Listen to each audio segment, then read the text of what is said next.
thinking that, like, if I wrote a book, right, like, every book has to have a dedication. And if I had to dedicate my book,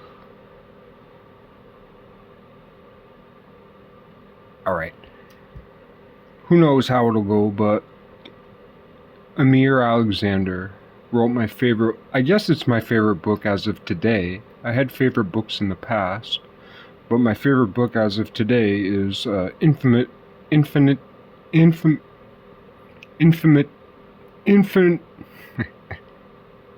Infinitesimal by Amir, A-M-I-R, Alexander.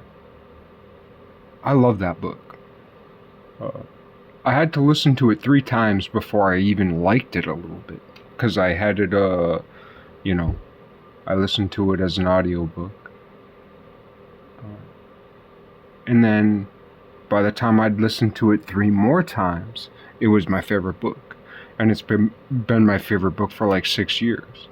I've had many other favorite books, many other close contenders, but Infinitesimal by Amir Alexander. So if I had to dedicate a book I write about the things I'm interested in, I might dedicate it to Amir Alexander, because when I bought the book, I was thinking about Leibniz and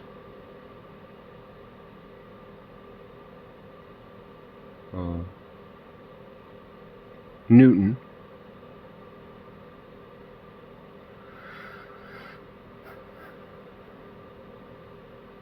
And I kept listening and kept listening and kept listening. And it's like I didn't hear anything about Leibniz or Newton. But the more I listened, the more I learned. And the more I listened and the more I learned, the more I realized that the infinitesimal, the mathematical object, the infinitesimal, had much more to do with things outside of the scope of the things I had been taught in academia. I love that fucking book, man. He also wrote the book Proof. I don't like that book as much, but maybe I only listened to that book twice. Infinitesimal I've listened to like accumulatively, because like I come, I go, I come, I go, I listen to this part, I listen to that part, but I've listened to it like 10, 20 times. What a great fucking book, man. I love that book. So anyway, if I wrote a book, I'd dedicate it to, well, so I think today, to Amir Alexander for that book, Infinitesimal. But I'd also dedicate it to Brent Landau, who wrote the book Revelations of the Magi.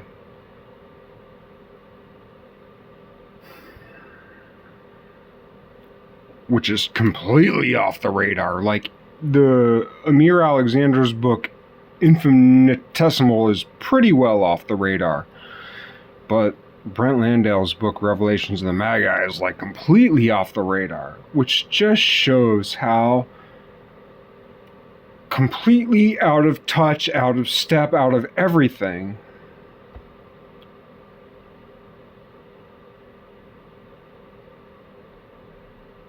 the conversation, the corpus of Christian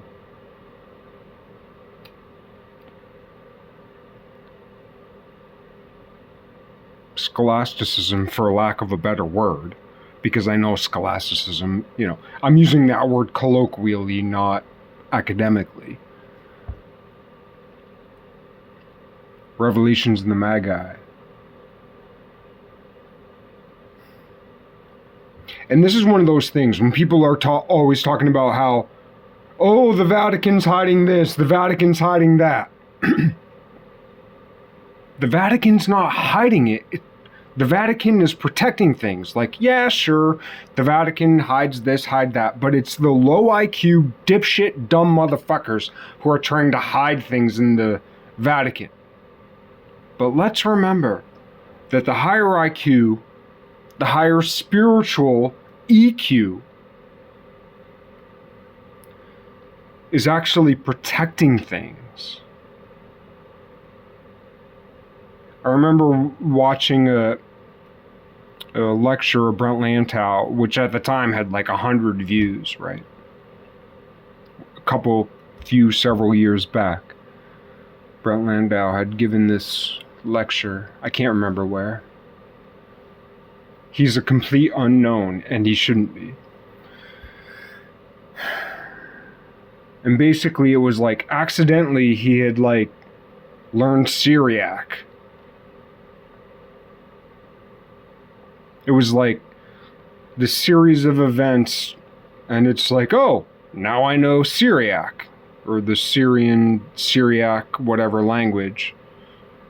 Footnote. Also, the Christian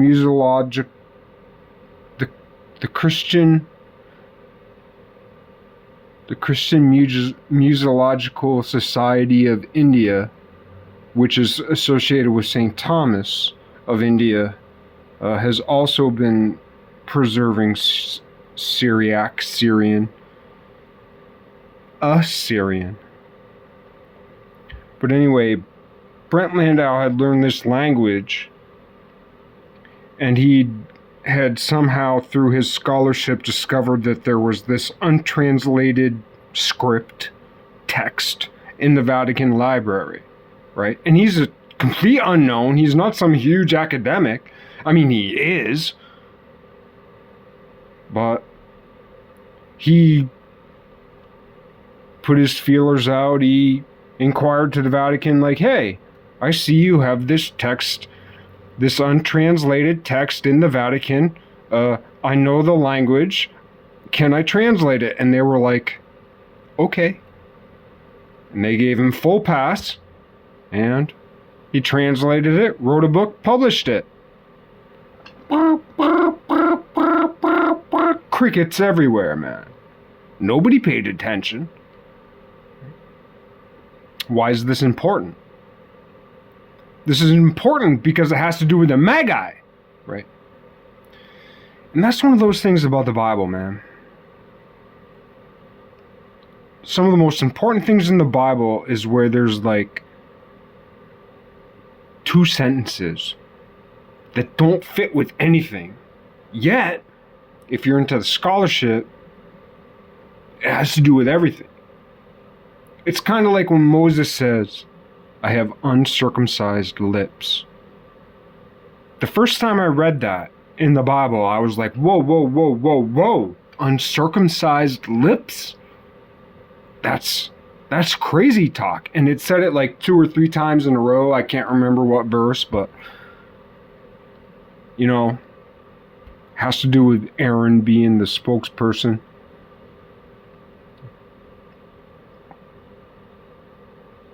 But yeah, Brent Landau, man. Revelations in the Magi. And the way he philologizes the timeline.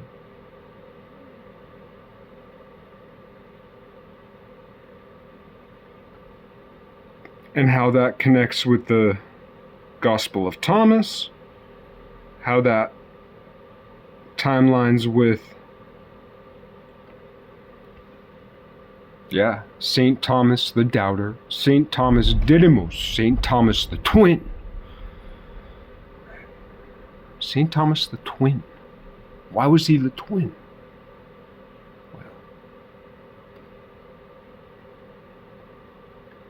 And also the Doubter. And actually, I'll side note it.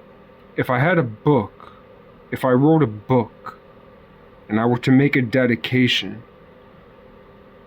I dedicate it to Amir Alexander because of his book, The Infinitesimal. I dedicate it to Brent Landau because of his book,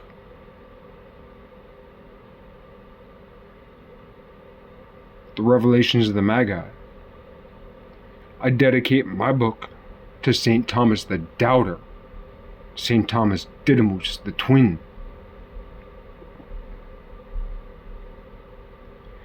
And this is going to be the bitch of it. Dedicated to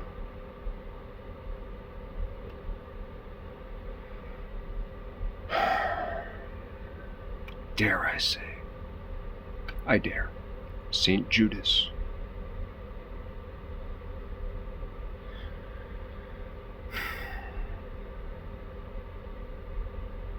Here's the thing about Judas, right? I'm not trying to be all like satanic about it. I'm not trying to be all about like the snake about it, but there's an important thing about the snake that people don't realize. There's a lot of things that people realize about the snake, but there's like two things I have to contribute today that people don't recognize about the snake and the serpent. Let's leave the serpent of the Bible aside. Why did the Egyptians have that king cobra on their head? Right. They had the king cobra on their head. Do you know what the king cobra eats? We're all afraid of snakes. We hate snakes. People inherently hate snakes. Not all people, yeah, some people like snakes for this reason or that reason. For good or bad, mostly bad, but like if people love snakes, most people who love snakes are kind of not so great, but there's a few people who like snakes who are kind of pretty good. But what's the important thing about the king cobra? Snakes, we don't like snakes. People don't like snakes. Anthropos don't like snakes. So why did the Egyptians worship the king cobra? Living in that Nile, in that murderous realm of hippos and crocodiles and snakes, etc. Lions. Lions are not your friend, typically. What's special about the king cobra? The king cobra is the snake that eats snakes. So we're familiar with the snake that eats its own tail, right? Ouroboros, something or other. Why is that an important image? Why is that a sacred image? Because we can comprehend, once the king cobra has eaten all the poisonous snakes, once the king cobra has eaten all the poisonous snakes and there are no snakes left, the king cobra eats itself and there are no more snakes.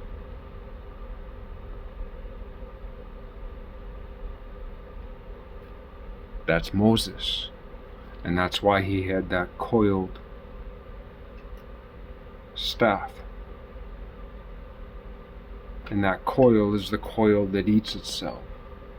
Among other reasons, there's other symbology built into the history.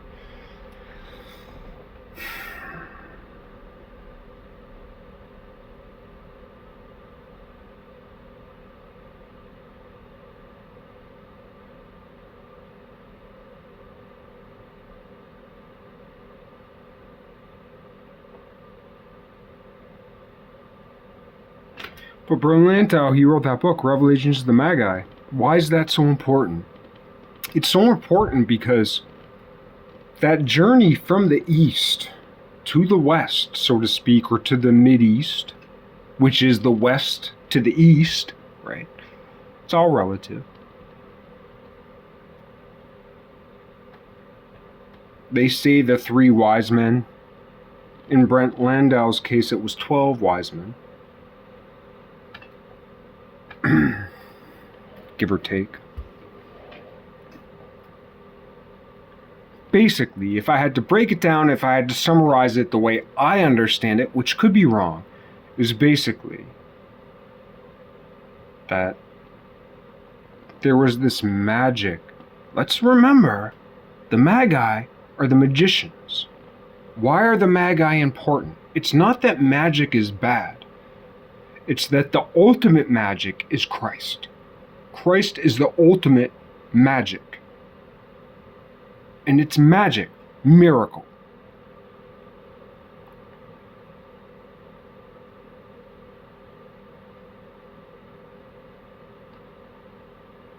The Magi came from the east, from India, because something had went wrong.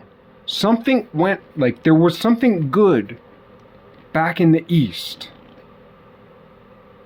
There was something good and great and godly back in the east, back in India. Now we would call it the Pacific West, maybe. But back then, from there was the east.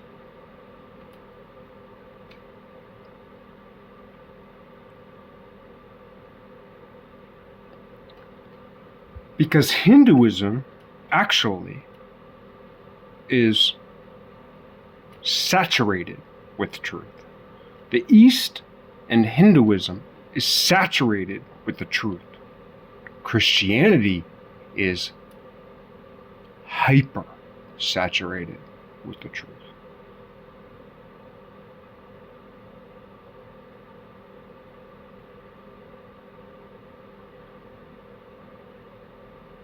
Hinduism was failing, and the true Hinduists came from the East because they followed that star. According to the translation from Brent Landau in the Revelation of the Magi,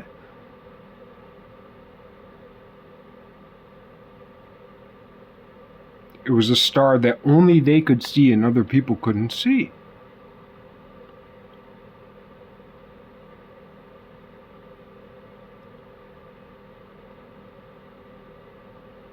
And I believe that because I have seen stars other people can't see. You don't have to take my word for it. I wouldn't believe me if I were you. But I assure you, if you're watching this video,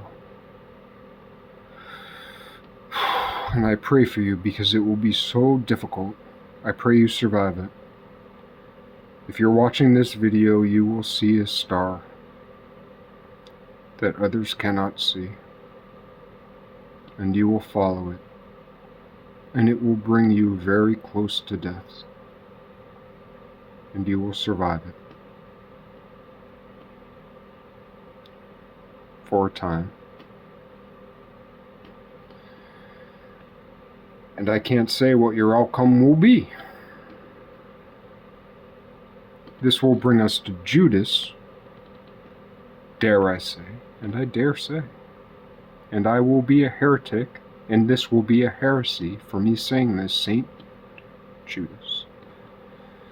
Christ chose Judas. Christ walked past 1,000. Christ walked past 1,000 souls to get to one. Is hell? Well, first of all, is hell eternal? No, hell is forever. There's a very, very, very, very, very big difference between eternity and forever.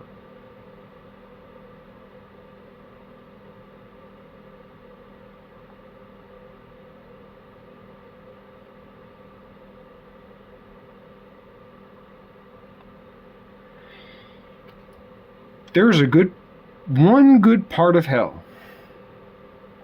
You're going to hate me for this. Most of you. Maybe 1 in 1,000 of you will understand what I'm saying. And I don't even care if, I evaporate. I don't even care if I don't receive the benefit that I'm trying to tell you. What is the benefit of hell? People call hell eternal suffering.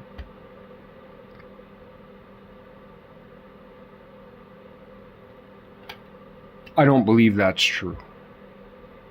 I know it's not true. What is the benefit of hell? Suffering forever. That's a more accurate term.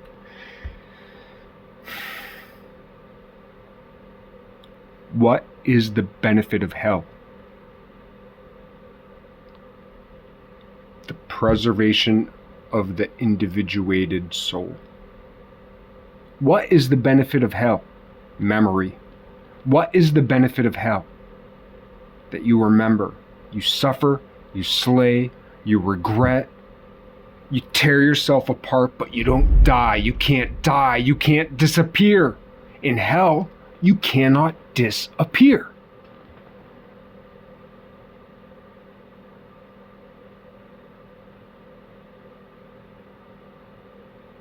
In hell, you cannot disappear.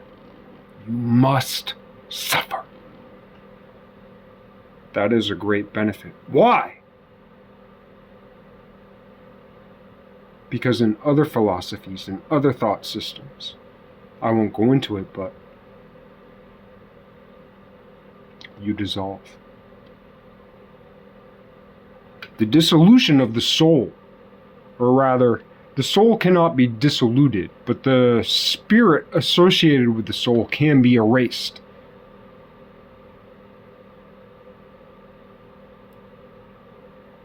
I think. I know. We'll see.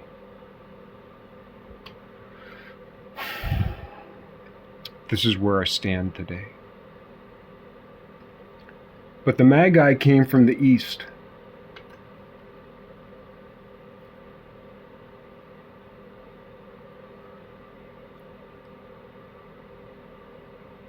No matter how you feel about Mary, Protestants feel one way about Mary. Well, actually, Protestants feel several ways about Mary, depending on which of the 30,000 churches of Protestants you associate with. Catholics feel another way about Mary, and not all Catholics feel the same way about Mary. And Islam feels another way about Mary, and it depends which branch of Islam. But there's a lot of Mary in the motherfucking world. And then where I live in New Hampshire, USA, motherfucker. And,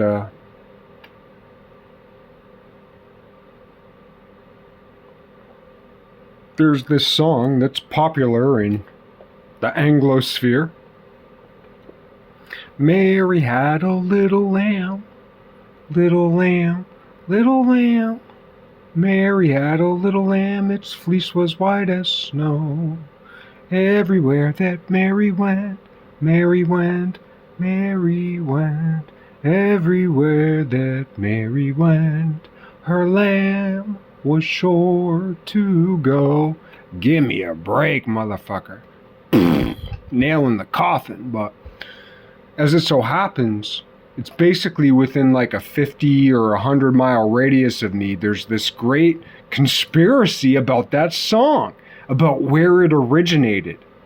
And it's within my stomping grounds. It's where I live. It's in places that I've gone. Like between these two places where I live, north and south, east and west, and it's like diagonal from where I live.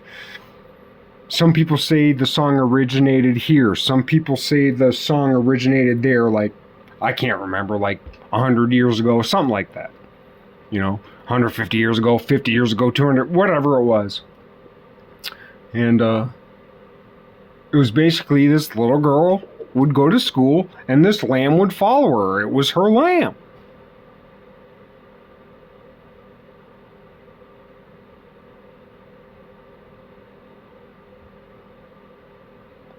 And that has to do, this is just once again a footnote, that has to do with the Aristotelian teleological final cause, such that the final cause, the end, the alpha and the omega, that the omega is actually, that the final cause, that the end point is actually the pulling point. That, like, for instance, one way to talk about the Aristotelian final cause, what I call the teleological pull, is actually, for instance, like, here I am, you're watching me. Why are you watching me? Why am I here? Why is this body, this flesh? Why am I here?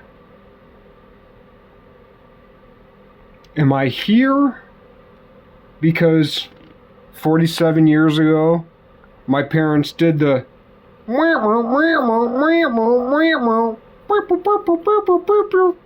like, is that why I'm here? Or am I here so that I could say this to you? And because I'm saying this to you and you're watching it and it's stirring you in some way,